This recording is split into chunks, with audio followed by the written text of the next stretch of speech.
거룩하고 자비로우신 아버지 하나님, 주님의 은혜와 사랑에 감사드립니다. 아버지 하나님, 우리에게 말로 할 수 없는 은혜를 베풀어 주셔서 황무한 저희들의 심령에 주의 성령으로 인한 은혜의 단비를 내려주시니 감사를 드립니다. 하나님, 이 시간 저희가 하나님의 말씀을 사모하여 모였사오니 주께서 충만한 은혜를 허락하여 주시옵시고, 이 시간 온전히 주의 성령께서만 역사하셔서 전하는 자와 듣는 자 모두가 하나님의 은혜에 집중할 수 있는 시간 되도록 주님 인도하시고 함께하여 주시옵소서. 함께하신 주님의 은혜를 찬양하며 예수님의 이름 받들어 기도 올리옵나이다. 아멘. 네, 우리 오늘 함께 볼 하나님의 말씀은 신약 사도행전 1장 1절부터 14절까지의 말씀입니다.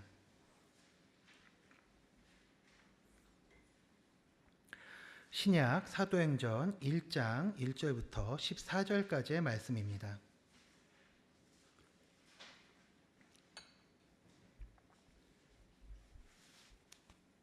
제가 한 절, 성도님들이 한 절, 마지막 절 합독하도록 합니다.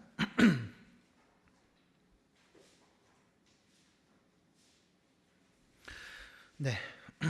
데오빌로여, 내가 먼저 쓴 글에는 무릇 예수께서 행하시며 가르치시기를 시작하신부터 그가 택하신 사도들에게 성령으로 명하시고 승천하신 날까지의 일을 기록하였노라. 그가 고난받으신 후에 또한 그들에게 확실한 많은 증거로 친히 살아계심을 나타내사 40일 동안 그들에게 보이시며 하나님 나라의 일을 말씀하시니라. 사도와 함께 모이사 그들에게 분부하여 이르시되 예루살렘을 떠나지 말고 내게서 들은 바 아버지께서 약속하신 것을 기다리라. 요한은 물로 세례를 베풀었으나 너희는 몇 날이 못되어 성령으로 세례를 받으리라 하셨느니라.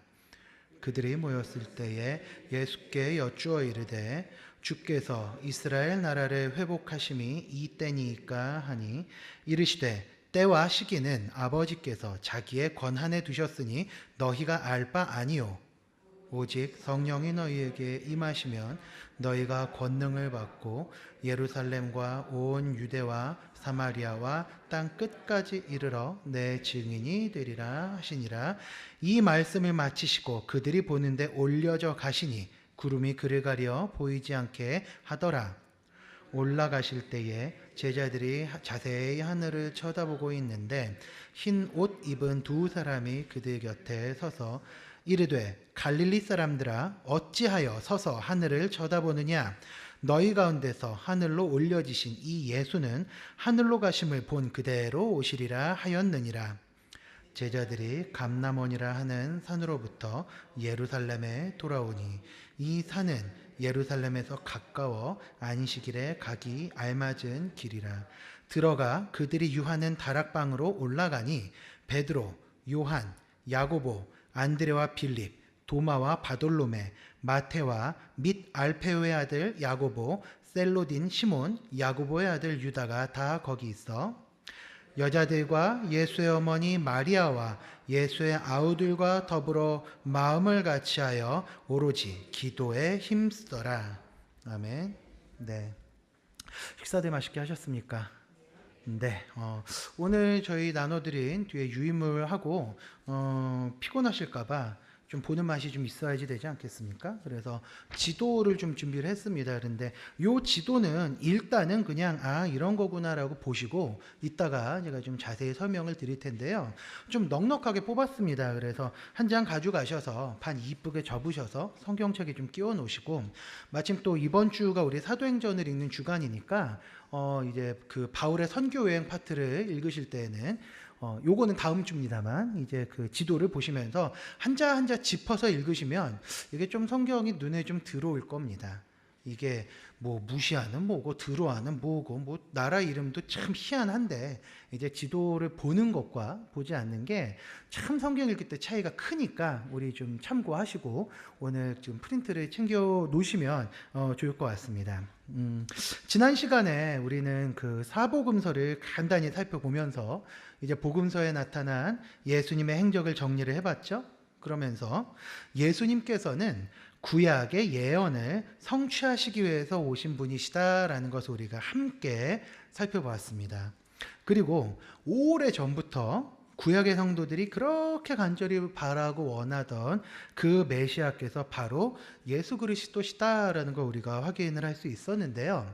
이제 오늘 우리는 복음서를 지나서 사도행전을 한번 살펴보려고 합니다. 사도행전은 복음서에 나타난 복음이 어떻게 전 세계로 확장되고 있는지를 보여주는 책입니다.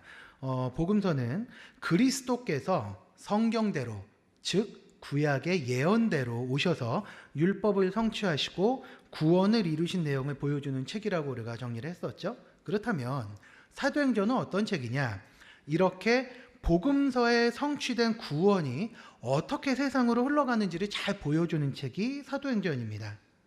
그러니까 이제 시선으로 보시자면 여기 보시면은 요 지도에 그 우측 하단에 보시면 예루살렘이라고 적혀 있죠. 그 조그만한 동네가 이스라엘입니다. 이스라엘. 네. 그래서 이 복음서의 시선은 철저하게 요 작은 지역에 머무르고 있었다면 이제 사도행전의 시선은 이제 그 복음이 뻗어나가는 것을 보여주기 때문에 로마 제국 전체로 시선을 돌리고 있는 것이죠. 또한 이 사도행전을 읽어보시면 이 이야기들을 시간 순서대로 설명을 하고 있기 때문에 장르를 역사서로 분류를 하고 있습니다. 네. 구약에서 이제 역사서에 해당하는 책이 어떤 책입니까? 우리 한번 기억나시면 어디서부터 우리 봐야 되죠? 역사서 그러면 여호수아부터 시작합니다. 여호수아 다음에 뭐가 있죠? 사사기, 룻기, 사무엘 상하, 그 다음에 열왕기 상하, 역대 상하, 그 다음에는 뭘까요? 에스라, 느헤미야, 에스더까지 12권입니다. 이거 성경 목록가를 계속 이렇게 지금 입에 외우셔야 돼요. 우리 지금 요즘 유초등부가 이거를 열심히 하고 있는데 우리 성경 읽으실 때 이제 그 좀 머리가 좀 혼란스럽다 그러면 쫙 펴놓으시고 창세기, 출애굽기 이걸 한번 해보시면서 외우시는 것도 공부가 되는데 그 우리 역사서는 어디 구약의 역사서는 어디서부터라고요? 여호수아서부터 에스더까지입니다. 이렇게 12권의 책이 역사서인데 신약에는 역사서 그러면은 뭐 얼마나 있겠습니까? 이거 한 권이에요. 사도행전 한 권. 네.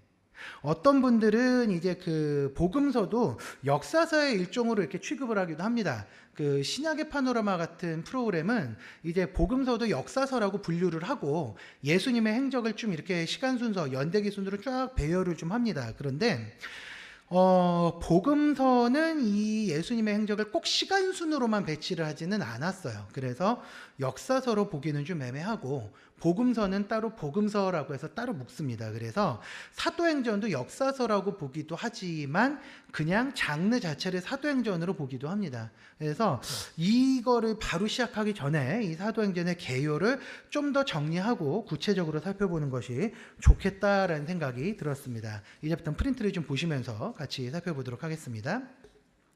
자, 일단 사도행전은 누가 기록했습니까? 그렇죠. 사도행전은 누가 기록했다고요? 누가. 네. 누가복음은 누가 기록했습니까? 누가. 네. 이게 굉장히 좀 말장난 같지만 사도행전 누가복음은 이제 누가가 기록을 해서 이게 신학자들은 누가복음과 사도행전을 묶어서 누가행전이라고도 부른다고 합니다.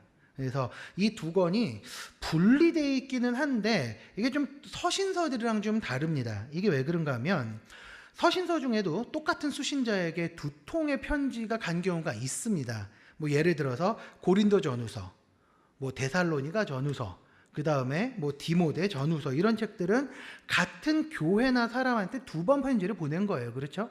그런데 이 책들은 지난 편지하고 내용이 이어지지를 않아요. 좀 내용이 별개입니다. 그런데 사도행전은 누가복음이랑 내용이 이어집니다. 우리 드라마로 치면 이제 드라마에서 딱 끝난 다음에 그 다음 회는 전 장면에서 이어지듯이 누가복음과 사도행전이 이어지는 거예요. 그래서 사도행전 1장 1절 2절은 이렇게 시작을 합니다. 데오빌러여 내가 먼저 쓴 글, 즉 누가복음이죠. 내가 먼저 쓴 글에는 무릇 예수께서 행하시며 가르치시기를 시작하신부터 그가 하신 날까지 이렇게 기억하노라 라고 되어 있는데 요거를 조금 더 부드럽게 옮기면 어떻게 되느냐. 데오빌러 각하 제가 저번에 썼던 편지 기억하시죠? 거기 보시면 저는 저번에 예수님께서 하셨던 일들을 좀 자세하게 소개를 했습니다. 이번에는 말이죠. 이러면서 이제 시작을 하는 거예요. 이게 요 부분이. 그래서 사도행전이 누가복음이랑 정확하게 이어지기 때문에 누가복음의 뒷부분이랑 사도행전을 연결해서 말씀을 보시는 게 좋습니다. 그래서 누가복음 24장을 한번 보도록 하겠습니다. 누가복음 24장 46절부터 마지막 절까지인데 화면을 좀 참고하시고요. 자막을 같이 보면서 한번 보도록 하겠습니다. 자막이 없으면 그냥 성경책을 보시는 게 나을 수도 있겠다 싶네요. 성경책을 한번 펴보시고요. 누가복음 24장 46절부터 53절까지의 말씀을 보도록 하겠습니다. 자막은 띄워주지 마세요. 성경책을 좀 보는 게 좋을 것 같습니다. 누가복음 24장 46절부터 마지막 절까지입니다. 지금 자막에 사도행전 1장 1절이 계속 이렇게 떠 있는데 요 누가복음이랑 요걸 한번 연결해서 보시면 재미있습니다. 46절입니다. 제가 먼저 읽습니다. 또 이르시되 이같이 그리스도가 고난을 받고 제3일에 죽은 자 가운데서 살아날 것과 그의 이름으로 죄사함을 받게 하는 회개가 예루살렘에서 시작하여 모든 족속에게 전파될 것이 기록되었으니 너희는 이 모든 일의 증인이라. 볼지어다 내가 내 아버지께서 약속하신 것을 너희에게 보내리니 너희는 위로부터 능력으로 입혀질 때까지 이 성에 머물라 하시니라. 예수께서 그들을 데리고 베다니 앞까지 나가사 손을 들어 그들에게 축복하시더니 축복하실 때 그들을 떠나 하늘로 올려지시니 그들이 그에게 경배하고 큰 기쁨으로 예루살렘에 돌아가 늘 성전에서 하나님을 찬송하니라 라고 하고서 사도행전 1장을 딱 보시면 정확하게 연결이 됩니다. 그렇죠? 네. 그러니까 오늘 이 사도행전 1장이요. 바로 지금 우리가 읽었던 누가복음 24장의 요 부분을 좀 자세하게 풀어서 설명을 하면서 이후에 무슨 일이 일어나는지를 시작을 하는 거예요. 그러니까 사도행전 1장에 보시면 내가 먼저 쓴 글에는 이라고 시작을 하는 거예요. 그래서 무릇 예수께서 행하시면서 가르치셨던 일들부터 해서 승천하신 이까지 기록했었습니다. 기억하시죠? 이렇게 하고 시작을 하는 건데 그 누가는요. 그 당시에 이 누가를 복음을 기록할 당시에는 로마 제국 여기저기에 이미 교회가 많이 세워져 있었습니다. 그런 교회들이 과연 어떻게 세워졌는지 그리고 하나님의 복음이 과연 그렇게 그런 곳까지 어떻게 전파되었는지를 아주 자세하게 설명을 하고 싶었던 거예요. 그러니까 누가복음의 핵심이 하나님의 복음은 어떻게 완성되었는가를 이야기를 하고 있다면 사도행전은 그 복음에 기초한 교회는 어떻게 세워졌으며 어떻게 전파되어 갔는가를 다루고 있는 겁니다. 그래서 사도행전 핵심 성구가 1장 8절입니다. 다 같이 읽어보도록 하겠습니다. 시작! 오직 성령이 너희에게 임하시면 너희가 권능을 받고 예루살렘과 온 유대와 사마리아와 땅 끝까지 이르러 내 증인이 되리라 하시니라. 네, 이렇게 되어 있는데 거기에 이제 6절 7절에 보시면 제자들이 예수님이랑 대화하는 장면이 나오는데 요 앞단락 그 6, 7절을 보시면 이 제자들은요 하나님의 나라가 아니라 이스라엘이라는 아주 작은 국가가 언제 회복이 될지에 머물러 있어요. 그러니까 제자들의 시선은 땅끝이 아니라 바로 여기에 머물러 있는 겁니다. 그 지도를 보세요. 거기 그 예루살렘이 아주 구석에 있잖아요. 그 하나만 보고 있는데 예수님께서 제자들한테 그렇게 얘기를 하시는 겁니다. 제자들이 예수님께 이스라엘은 언제 회복됩니까? 라고 했더니 매몰차게 끊어버리세요. 7절에 보시면 뭐라고 되어 있느냐. 이걸 쉽게 번역하면 그건 니들이 알 거 없다. 이렇게 잘라버리시는 거예요. 그게. 여기 보시면 뭐 때와 시기는 아버지께서 자기의 권한에 두셨으니 너희가 알 바 아니온데 그냥 이거 직설적으로 번역하면 그건 니들이 알 바 없어. 그리고 오히려 8절에 딱 주시면서 그건 니들이 알 바가 아니고 이제 곧 성령께서 임하시면 너희들은 이제 권능을 받고 땅 끝까지 가서 내 증인이 될 거야 라고 하시는 거예요. 그래서 실제로 이 사도행전을 어떻게 이해하시면 되느냐. 오늘은 자꾸 이제 지도를 출력을 했으니까 보는 맛이 있어야 되겠죠. 이 예루살렘에 돌멩이 하나를 누가 퐁 던졌어요. 그럼 이제 그 연못 같은데 돌멩이 딱 던지면 어떻게 되죠? 떨어지면 풍덩 하면서 동심원을 그리면서 이렇게 퍼져나가죠. 복음이 딱 그렇게 퍼집니다, 이제. 여기에 돌멩이 하나를 퐁 예루살렘에 던지니까 이제 복음이 점점점 딩딩딩딩 커지면서 로마 제국 전역으로 쫙 퍼져나가는 그림이 이미 사도행전 1장 8절에서 그려지고 있다는 거예요. 그러게서 이렇게 시작된 하나님 나라가 어떻게 되느냐? 사도행전 28장을 보시면 제국의 심장부 로마시까지 뻗어나갔다는 걸 보여주면서 딱 끝납니다. 네, 이게 사도행전인데 이번에는 이제 우리 성도님들이 프린트에 있는 그 도표를 좀 보시면서 이제 좀 제가 설명을 드릴게요. 사도행전에는요, 이제 주인공이라고 할 만한 핵심 인물이 세 사람이 등장하는데 다 비읍자로 시작을 합니다. 베드로, 빌립, 바울입니다. 누구라고요? 베드로, 빌립, 바울입니다. 1장부터 7장까지는 베드로입니다.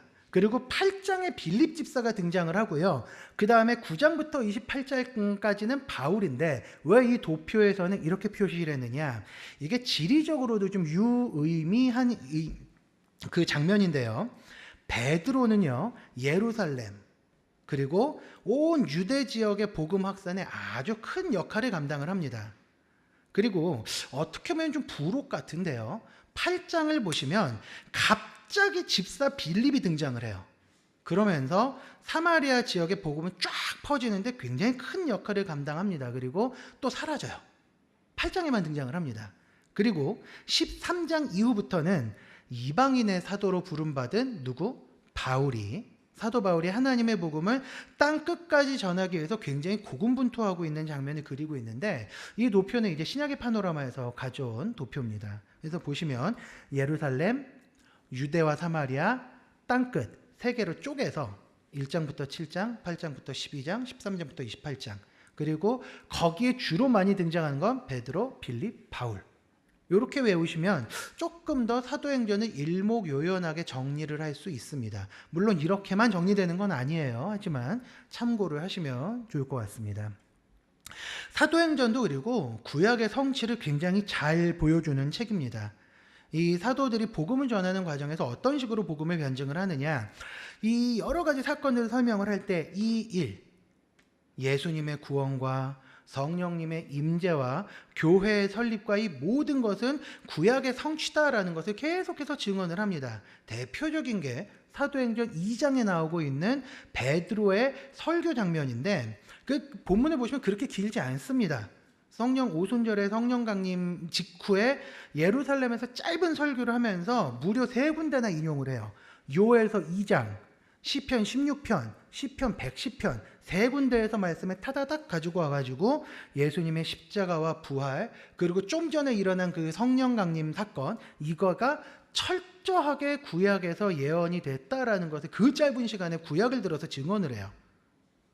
이거는 뒤에서도 반복되는 패턴입니다. 이렇게 복음이 이러면서 점점 더 넓은 지역으로 퍼져나가기 시작을 해요. 그러면서 창세기 12장에 너는 복이 될 것이다 라고 하는 그 말씀, 그리고 출애굽기 19장에 너희는 내 백성이 되고 나는 너희의 하나님이 되고 너희는 내게 대하여 제사장 나라가 될 것이다 라고 했던 그 예언들, 그 사명들이 비로소 성취가 되기 시작합니다.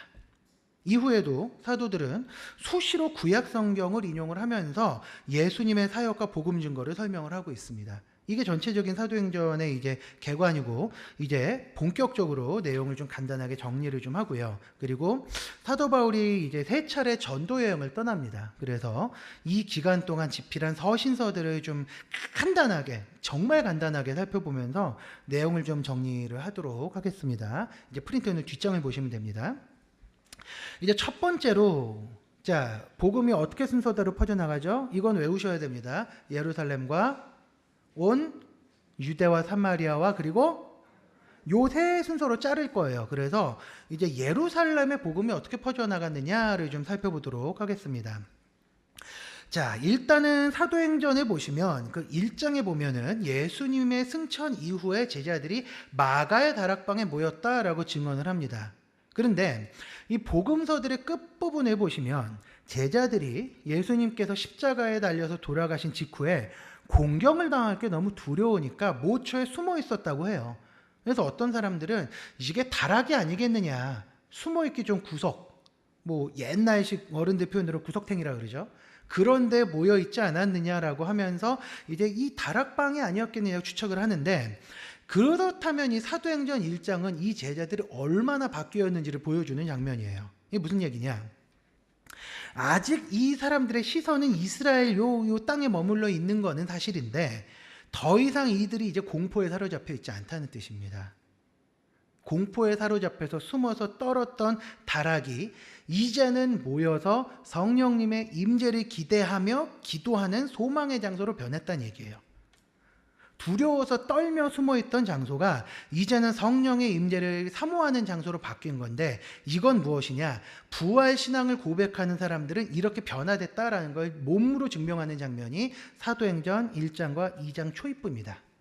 그리고 사도행전 2장에서 드디어 예수님께서 약속하신 성령님께서 임재를 하시는데, 2장 3절을 보시면 성경에서는요, 성령님께서 임하실 때 일어나는 현상을 이렇게 설명을 합니다. 마치 불의 혀처럼 갈라지는 것들이 그들에게 보여 각 사람이 하나씩 임하여 있더니 라고 설명을 합니다. 네, 이 장면은 구약과 좀 많이 대조가 돼요. 그렇죠? 구약에서 여호와의 불이다 그러면은 어떤 식으로 작용을 했느냐? 이 여호와의 불은 모든 것을 소멸합니다. 대표적인 게 레위기 10장이랑 민수기 11장이에요. 여호와께서 명하시지 않은 다른 불을 가지고 제사를 드렸던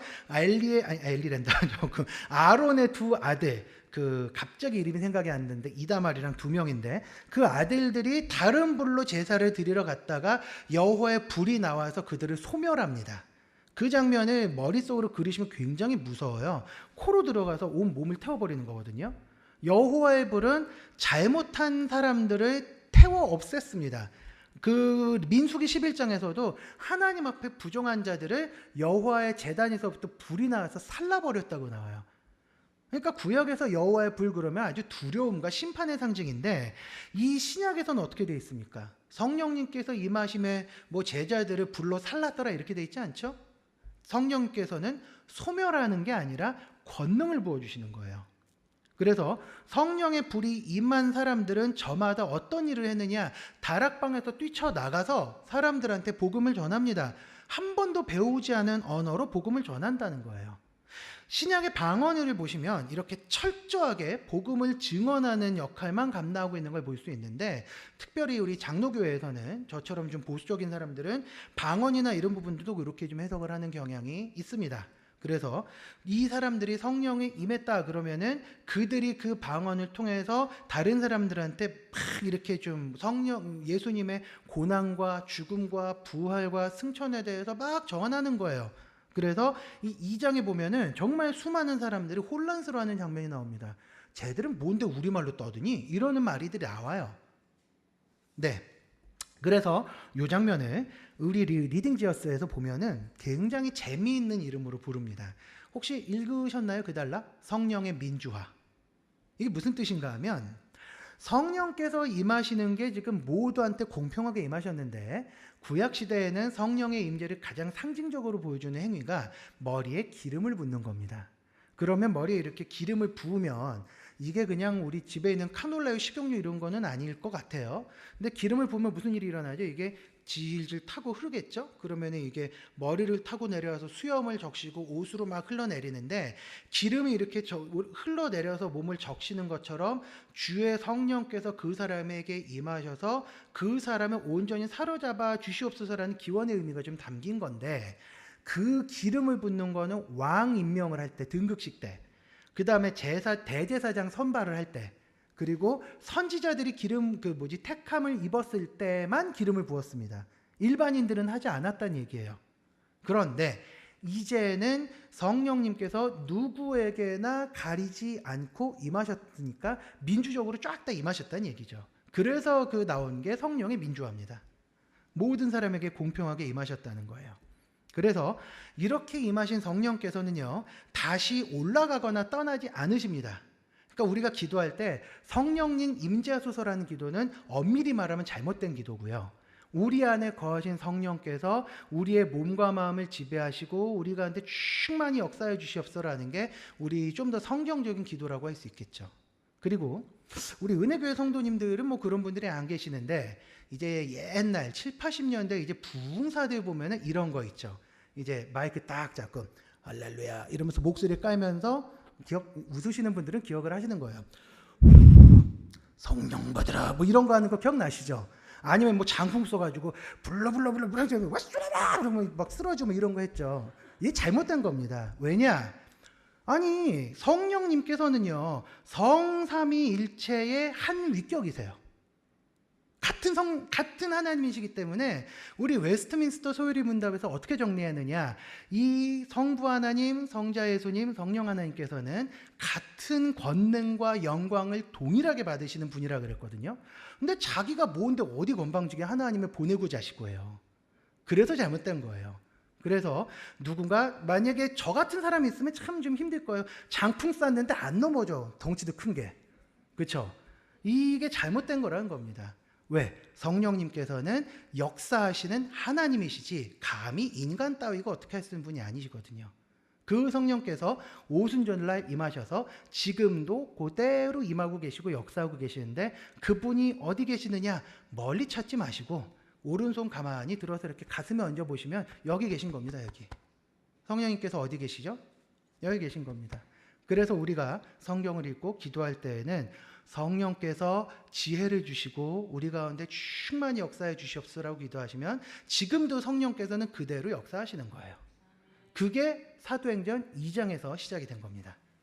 이렇게 성령님께서 역사하시니까 그 다음에 무슨 일이 일어나느냐? 사람들이 몰려듭니다. 이게 사도행전 2장 9절, 10절, 11절을 보면 이 로마가 아닌 지역의 사람들도 모여요. 거기 보면 바데라고 되어 있는데 그게 파르티아라고 지금으로 치면은 그게 지금 요르단이랑 이집트 쪽에 있었던 나라입니다. 파르티아라고 하는 나라고요. 그다음 메디아라는 게 지금 이라크 그쪽이에요. 그리고 엘람, 메소포타미아 다 그쪽에 있는 지역인데 그쪽에서 그 페르시아나 이쪽에서 왔던 사람들, 이게 우리 지도에는 그쪽이 안 나와 있어요. 아쉽게도. 그러니까 요 지도에 이쪽 바깥쪽을 생각하시면 메디아, 뭐 엘람, 메소포타미아, 바데 뭐 이쪽은 여기고요. 그 외에는 로마의 속주, 뭐 우리는 어디서 온 사람들이다 뭐 얘기하는 거 보면은 지도 뒤져보시면 이름이 나올 거예요. 정말 멀리 이스라엘과는 멀리 떨어진 지역 사람들이 야 우리말로 얘기하는 거 들었어? 라고 하면서 복음을 들었다는 걸 증언을 하는 거예요. 여기에서 베드로가 열정적으로 설교를 하죠. 그러니 수많은 사람들이 예수님을 믿기로 합니다. 근데 이게 참 특이해요. 성령께서 역사하셔서 그 사람의 죄를 드러나게 하시면 사람이 두 가지로 반응을 합니다. 첫 번째는 뭐냐? 회개하고 찔림을 입어요. 찔림을 입는데 그 다음 반응, 너 어떻게 해야 돼요? 라고 베드로한테 사람들이 물어보죠. 이 형제들이 우리가 어찌할꼬 그랬더니 베드로가 회개하고 성령을 받으라. 회개하고 세례를 받으라. 그리하면 성령께서 너에게 역사하실 것이다. 그런데 동일하게 죄를 고발합니다. 찔러요. 그랬더니 똑같은 찔림을 받았는데 사도행전 7장에서는 어떻게 반응하느냐? 이를 갈고 고발한 사람을 돌로 쳐 죽입니다. 그러니까 인간이 두 가지 반응이 일어나는 건데 첫 번째 반응, 두 번째 반응, 이를 갈고 돌로 쳐 죽이려고 하는 것은 모든 인간들한테 나타날 수 있는 반응이라서 그래서 복음을 전하면 환영을 받지 못하는 거거든요. 그런데 찔림을 입고 우리가 어찌할 거라는 건 무슨 얘기냐? 성령께서 그 시간 그 사람의 마음에 역사하셔서 그 사람을 안에서 감화시키시고 변화시키셔서 이제 거듭나게 하시는 거를 시작을 하셨다는 얘기예요. 그 역사가 사도행전 2장에 나타나는데 이렇게 해서 예루살렘에 교회가 세워집니다. 이게 드디어 예루살렘에 주의 복음이 전파됐다는 얘기의 실현이 되는 거예요. 근데 하나님의 뜻은 좀 이상합니다. 이 교회의 필요로 세워진 7 집사들도 세워지고 막 성도들도 모이고 너무 아름다운 공동체가 세워졌는데 그 7 집사 중에서 가장 열정적으로 사역하던 일꾼 스데반이 순교를 당해요. 죽습니다. 그리고 교회가 흩어져요. 이 8장 1절을 보면은 흩어지다라고 하는 단어가 있는데 이게 헬라어로 디아스페이로라고 하는 단어입니다. 이게 무슨 단어인가 하면요, 이게 씨를 뿌리다라고 하는 단어가 있어요. 스페이로라고 하는 단어가 있는데 이 씨를 뿌리다라는 뜻의 단어에서 그 유래를 한 건데, 뭐 설교들 많이 들으셔서 기억하시죠? 이 동네 농부들은 이렇게 바구니 들고 씨를 이렇게 휙휙 뿌린다고.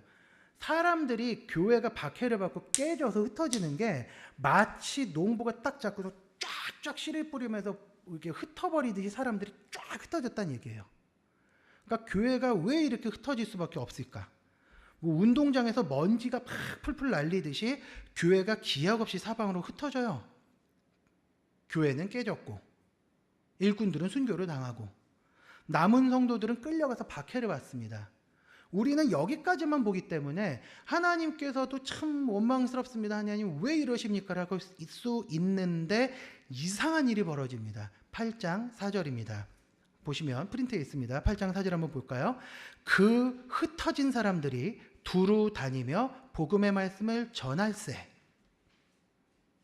그 흩어진 사람들이 두루 다니며 복음의 말씀을 전할세.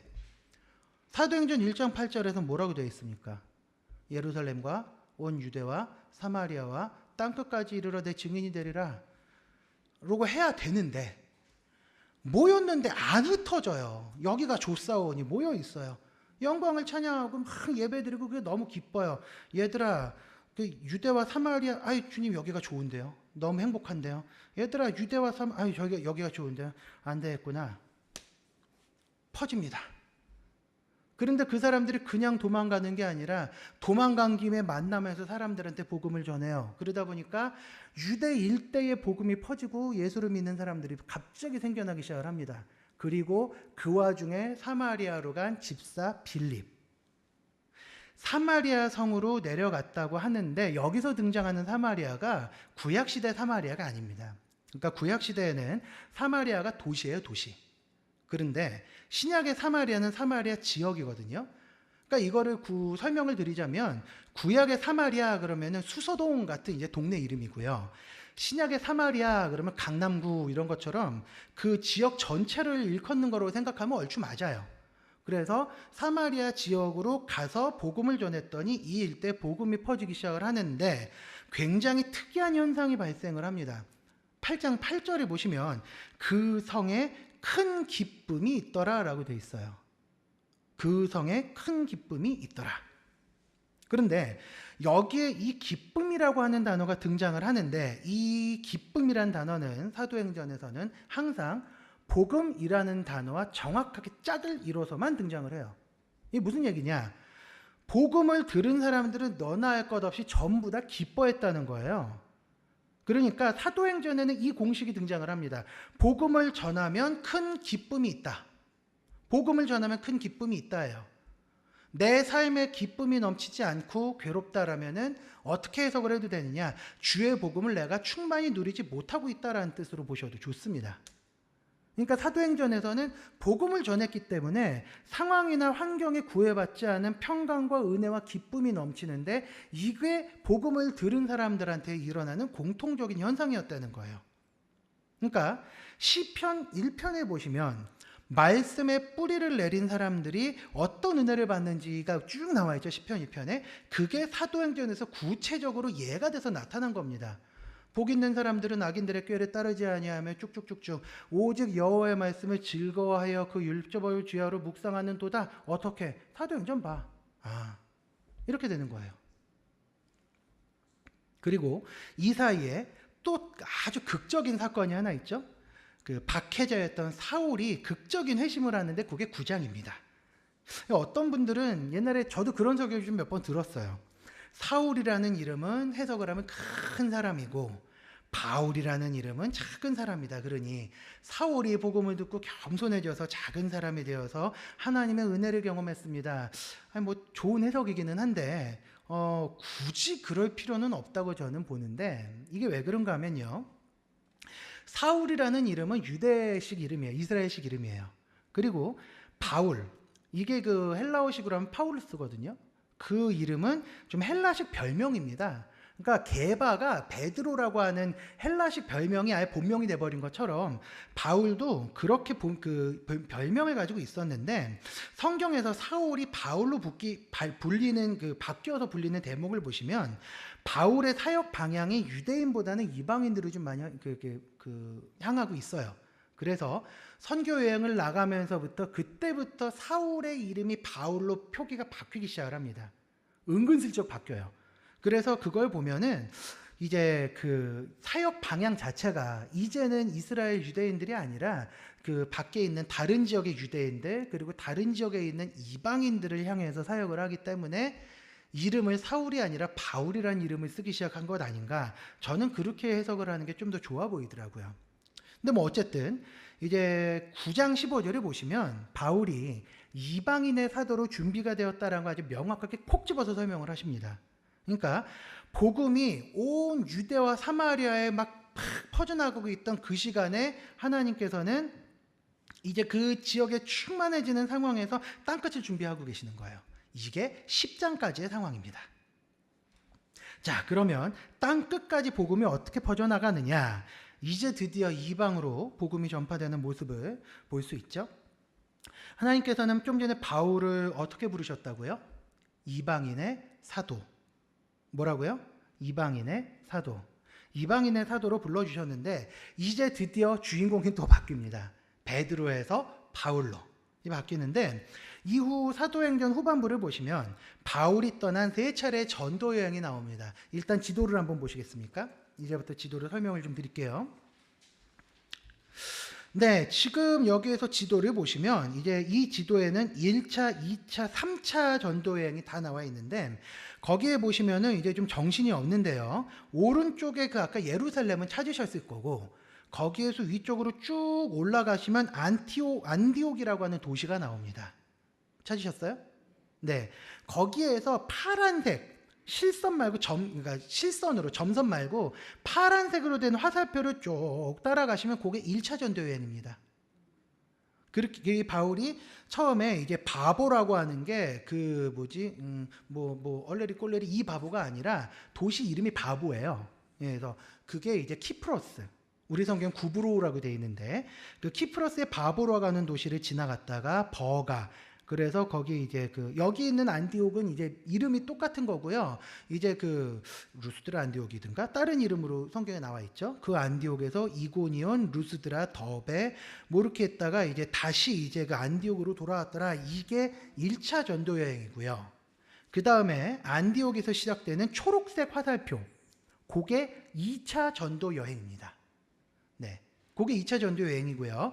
그렇게 해서 쭉 돌고서 왔다가 3차 전도 여행은 뭐냐? 이제 주황색입니다. 이게 좀 정신이 좀 없는데 요 주황색으로 된 게 이제 3차 전도 여행이고요.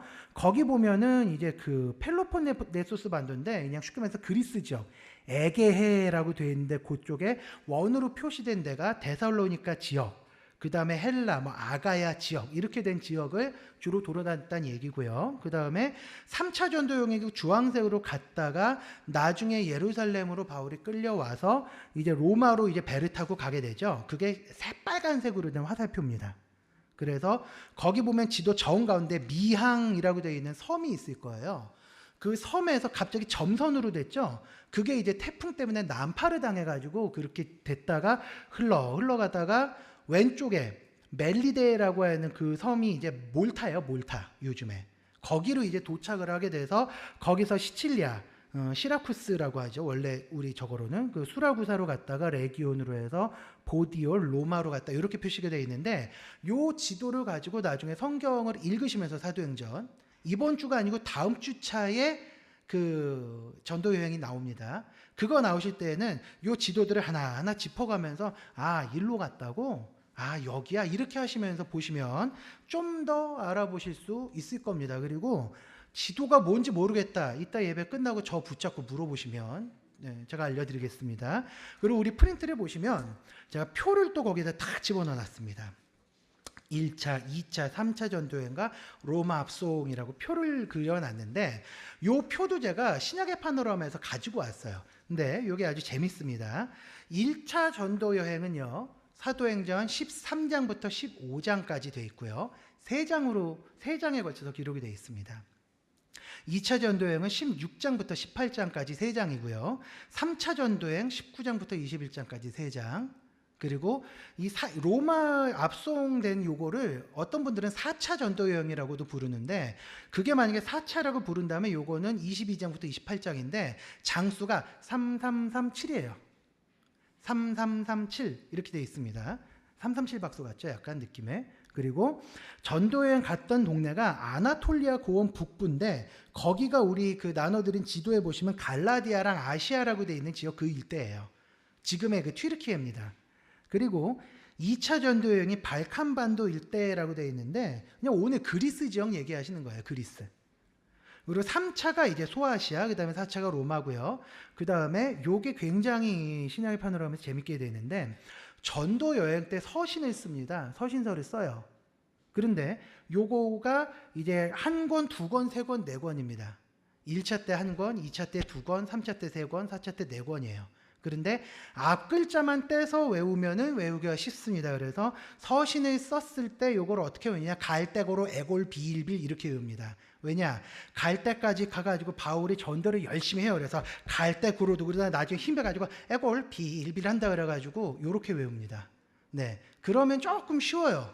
네. 그래서 전도여행 외울 때는 요 표 가지고 해결을 합니다. 그래서 서신서를 뭐 썼어요? 그럼 갈대고로 에골 비일빌 딤디딤 이렇게 하면은 바울의 11권 서신서 기록이 끝납니다. 네, 좀 어이없기는 한데 이 어이없는 게 외우기는 잘 외워집니다. 그래서 요걸 보시면서 이제 그 위에 이제 땅끝까지 퍼져나가는 복음 파트를 좀 설명을 좀 더 드리고 마무리를 하겠습니다. 바울이 이제 13장부터 이방으로 전도여행을 떠나기 시작을 하죠. 그래서 이렇게 세 차례 전도여행을 떠나는데, 복음이 퍼져나가면서 문제가 같이 발생을 하기 시작을 한 겁니다. 무슨 문제가 발생을 하느냐? 일단 첫 번째로 무슨 문제가 있냐면 유대인들의 문제였어요. 무슨 얘기냐? 유대인들 중에 일부가 예수님의 복음을 받아들이면서도 구원받은 이후에는 율법을 따라 살아야지 된다.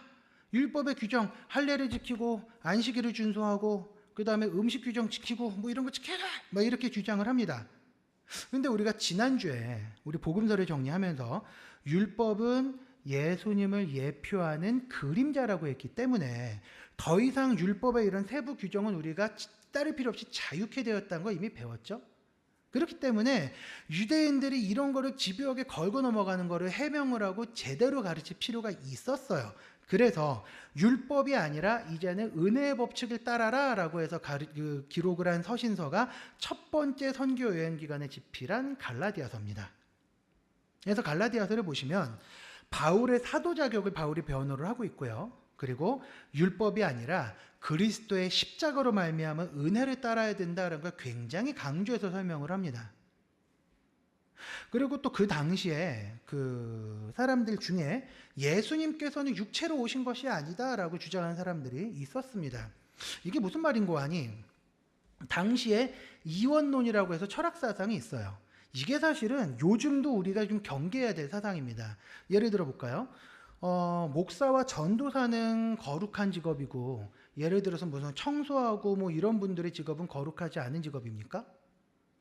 하나님께서 보실 때에는 목사나 청소를 하고 뭐 설거지를 하고 주방 봉사를 하는 하나님의 눈으로 볼 때에는 똑같이 거룩한 일입니다.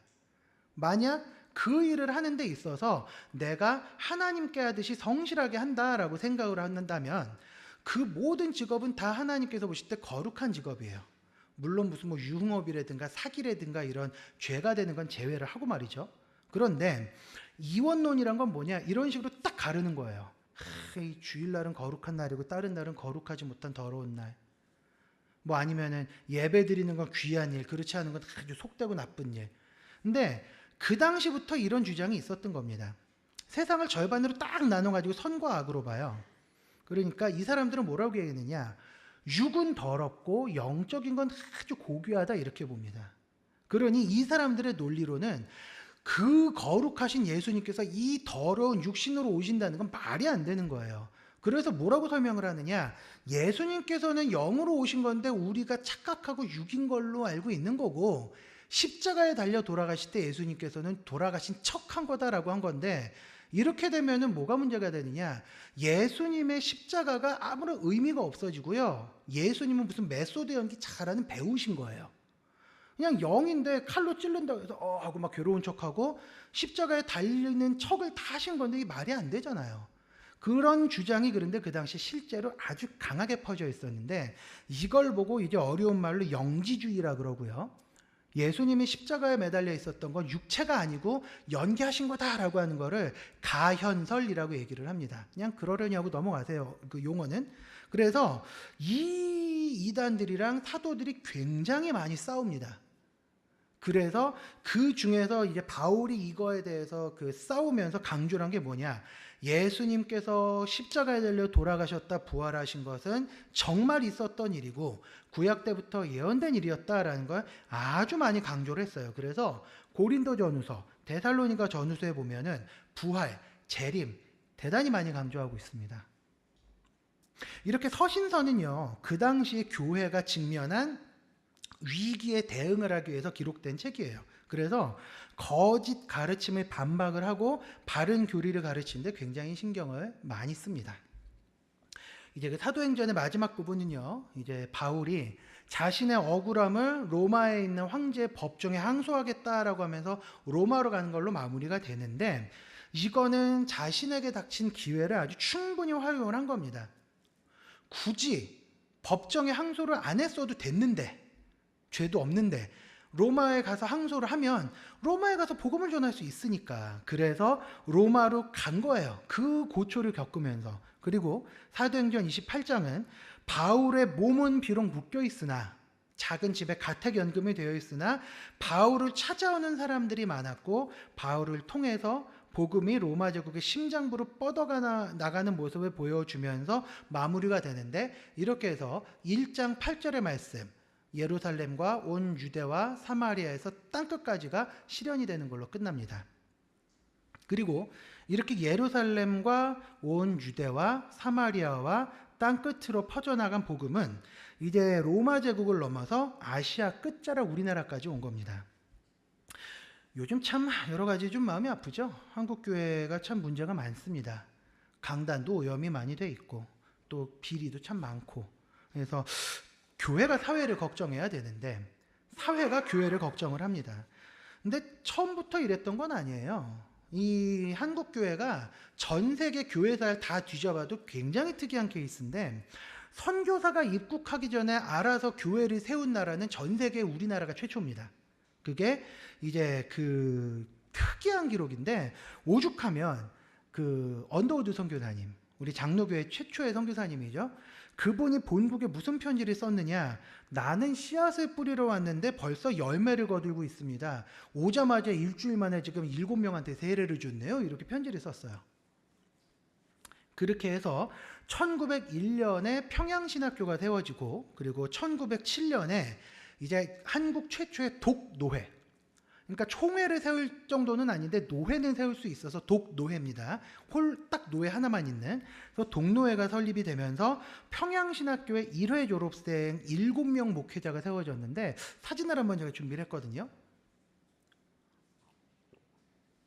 이분들입니다. 이게 졸업사진이에요. 이게 졸업사진인데 1번부터 보시면 1번이 이제 그 방기창 목사님이고요. 2번이 이제 서경조 목사님, 뒷줄 가운데. 이분이 우리나라 최초의 신자였던 서상윤 이제 그 님의 이제 장로님이 되셨을 거예요. 아마 나중에 서상윤 장로님의 동생이세요. 서경조 목사님. 예. 그리고 3번 그 옆에 계신 분이 누구신가 하면은 이 3번 누군지 잠깐만 외우질 못해가지고. 네, 3번이 양전백 목사님이십니다. 양전백 목사님이고, 그 다음에 그 밑에 가시면 이제 그 유명한 분 왼쪽이 한석진 목사님이고요. 4번. 그 다음에 5번이 한국 최초의 선교사입니다. 이기풍 선교사님인데, 이분이 어디로 가셨느냐? 제주도로 선교를 가셨어요. 예, 우리 대한민국 1호 선교사입니다. 이분이. 네, 그리고 6번이 이분 뭐 잘 아실 거예요. 말할 필요가 없죠. 그 유명한 그 누구냐? 길선주 목사님. 한국 최초의 부흥사 길선주 목사님이고, 7번이 이제 그 동로의 부석이었던 송인선 목사님. 이렇게 해가지고 7명인데 이분들이 저희한테는 이제 선배님들이시고요. 네, 제가 총신 신대원 101회입니다. 이분들이 총신 100 아니 총신 1기세요. 네, 제 101년 선배 아니 100년 선배님들이십니다. 이분들이 사도행전 28장을 이어서 이 땅에 사도행전을 쓰셨던 분들이세요. 그리고 우리 수서은혜교회도 그 이후에 그 전통을 지금 잘 이어가고 있는 거죠. 네. 그래서 현재 우리 합동 측에만 목사들이 한 12,000명 정도 된다고 하고요. 우리 합동교단의 교회가 12,000개입니다. 네. 우리 여기 교회 나가시면 그 교회 간판에 그 마크 붙어 있죠.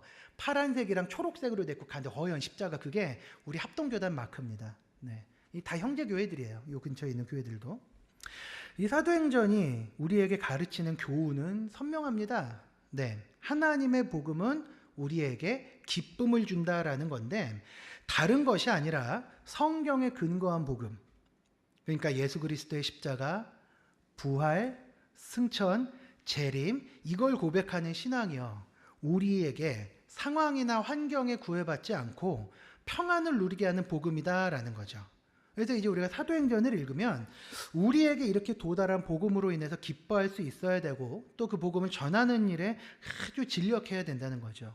특별히 우리가 돕는 우리 선교사님들, 또 우리 함께 돕고 있는 이제 미래자립교회들 위해서도 우리가 기도를 하고, 또 우리가 그 도달한 복음을 이제 다른 나라의 다른 땅끝으로, 우리의 땅끝으로 또 뻗어나가도록 기도로 도와야 됩니다. 그렇게 해서 바른 복음, 그리고 성경에 근거한 바른 신앙을 전하는 일에 최선을 다해야 되겠죠. 이번 한 주를 살아가실 때 그 은혜의 복음을 묵상하시면서 감사하는 한 주간 되시기 바라고, 40일 챌린지 어떻게 잘 하고 계십니까? 네. 요절함성 하실 수 있으십니까? 아이고, 예, 할렐루야. 네. 대답 못하신 분들은 하겠습니다라는 뜻으로 이해하겠습니다. 네. 열심히 암송하시고, 사실 지금쯤 되면은, 아따, 뭐 하라 그러는데 귀찮다 이러실 때가 됐어요, 다시. 네. 그래서 이번 주에 다시 한번 기왕에 사도행전 강의도 들었겠다. 네. 성경도 좀 읽어보시고, 암송도 좀 가열차게 좀 다시 해보시면서 그렇게 좀 묵상하고 읽고 게으르지 않게 열심을 내고, 또 이런 교회 신앙훈련에 참여하시는 우리 모든 성도님들 다 되시기를 바랍니다. 기도하시겠습니다. 하나님, 우리에게 하나님의 은혜 복음을 전하여 주시고, 우리에게 은혜의 복음을 허락하여 주시고, 또 그 옛날 승천하신 우리 예수께서 보혜사 성령님 우리에게 보내주시고, 그 성령님으로 말미암은 은혜와 평강을 누리게 하심에 감사를 드립니다. 아버지 하나님, 예루살렘에서 이스라엘 땅밖에 보지 못했던 사도들이 예루살렘과 온 유대와 사마리아와 땅끝까지 주의 복음을 전했었는데, 그랬던 것처럼 우리도 먼저 우리 삶에서 주의 복음으로 인한 기쁨을 누리는 일에 정말 저희가 매진하게 하시고, 또 주의 복음을 모르는 다른 이들에게 하나님의 복음을 전하는 일에 최선을 다할 수 있도록 주님 인도하시고 함께하여 주시옵소서. 우리 주 예수 그리스도의 은혜와 하나님의 사랑과 성령의 교통하심이 고개 숙인 사랑하는 주의 백성들 머리 위에 이제로부터 영원토록 함께 있을지어다. 아멘.